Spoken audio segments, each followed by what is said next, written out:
In the near future, an AI defense network known as Skynet becomes self-aware, and it triggers a nuclear holocaust against all of humanity. But then, in the much more distant future, in 2029, the resistance will be led by John Connor, and he will successfully turn the tide of war and defeat the machines. In a last-ditch effort to exterminate humanity, Skynet sends a Terminator back in time to 1984 on a mission to kill Sarah Connor, which would prevent her son from ever existing. Therefore, no resistance means no failure. John sends Kyle Reese back in time after it to protect Sarah, and after destroying the time machine, this final conflict will seal the fate of the future.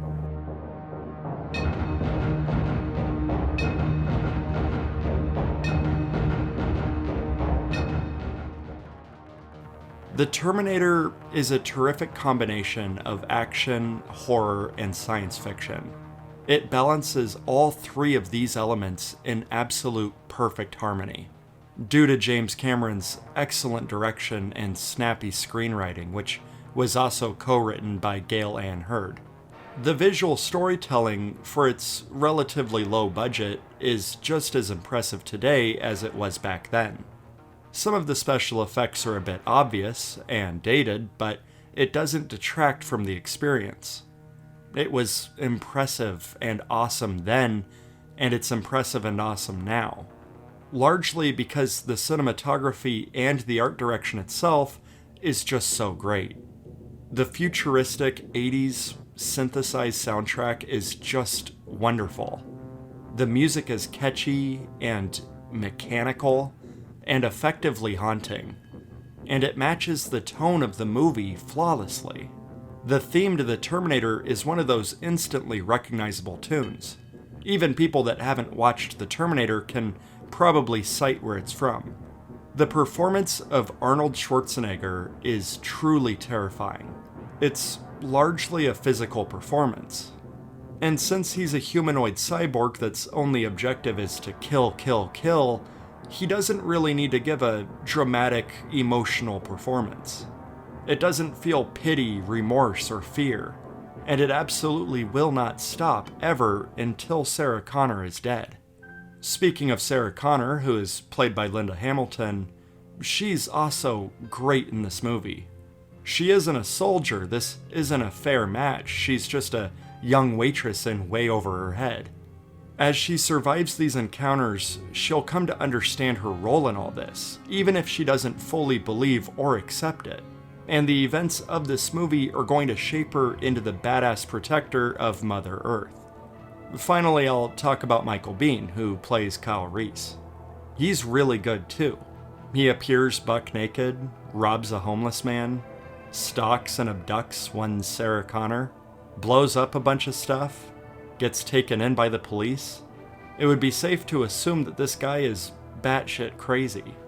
Nobody, not even Sarah Connor, is ready to take what this guy has to say at face value. He has no shred of evidence that anything he's saying is true, and he gives a really desperate and hysterical performance of an unhinged bodyguard. All three of these main characters are perfectly cast for the movie, and I just can't see anyone improving on it. So going back to the screenplay, I really can't state strongly enough how great it is. It's always giving just the right amount of information. You start off with a quick glimpse into the future before you see our hero and villain both appear naked in Los Angeles. When Arnold punches through a guy's stomach, we understand what he's all about. Straight to the point, he's a bad guy, he's deadly. Give him your clothes.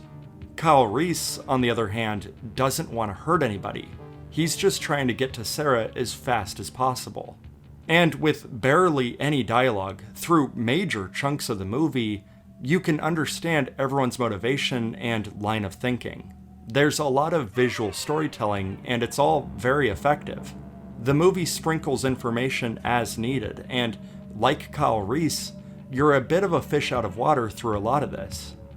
And like Sarah, you come to understand what is going on through the insane rantings of this madman. and you can understand why she might be a bit cynical. The pacing is excellent. It hops back and forth between action and plotting with a nice even balance. And there's never a dull moment or a scene that should have been cut or removed. This is a tight movie. Every moment adds to the experience in a positive way. There's a bunch of tiny little details that are really neat, like how they use dogs to sniff out Terminators in the future. They're essentially tools. Later on, or in the past anyway, you see Kyle Reese placing hands in front of a dog so it can sniff them. That's neat. The Terminator does everything like a machine would, efficiently, directly, and systematically. And throughout the entire movie, he takes damage and he's getting broken apart bit by bit as the story goes on. His eyebrows singe off. He has to slice himself open and fix his joints.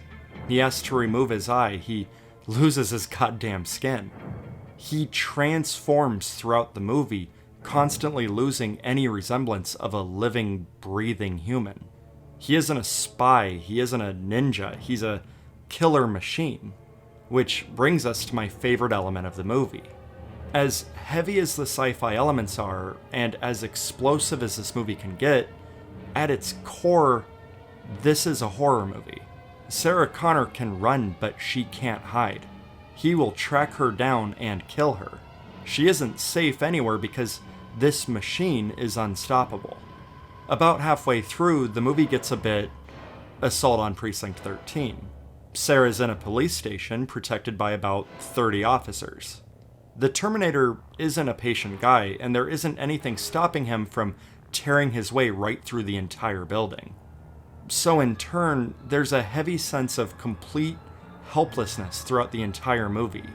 He is death incarnate, and it can be a bit silly and over the top and a bit badass, but it's nonetheless terrifying. So finally, I want to talk about the time travel stuff a bit. The events of the Terminator do not change the future, they cause it. Kyle Reese going back in time to protect Sarah Connor from the Terminator is directly what causes Sarah to get pregnant with John and prepare him for the future to come. It's a paradox, but it's a perfectly closed time loop. It causes itself to happen. It doesn't make sense, but it doesn't need to make sense, and it doesn't do anybody any good to think about it too hard. John Connor sends his own father back in time to cause all of this, because that's how it has to happen, because that's how it already happened. It's fate. As a standalone movie, it's a perfect story. It ties together into a perfect little bow, and it's the whole story. There's no way to improve it. But they did make a sequel, which most people haven't heard of. It's called Terminator 2 Judgment Day. And it's considered the superior film. On a technical level, it's bigger and better in every single way. I'm not going to get into my thoughts on T2 for this video, but I will say that I do prefer the original movie. And I think it's mostly because of the genre. The Terminator is, by design, a horror movie, with a bunch of action sprinkled in. Terminator 2 is, in turn, an action movie, with a bunch of horror sprinkled in. I prefer the fear and the helplessness of the first one, with Sarah Connor being the predestined final girl, and rising up to face the coming storm. I just think it's a perfect movie. And once you start messing with time travel and changing the rules and complicating it, things can get messy really fast. But that's a conversation for another day. The first Terminator is the one I keep coming back to.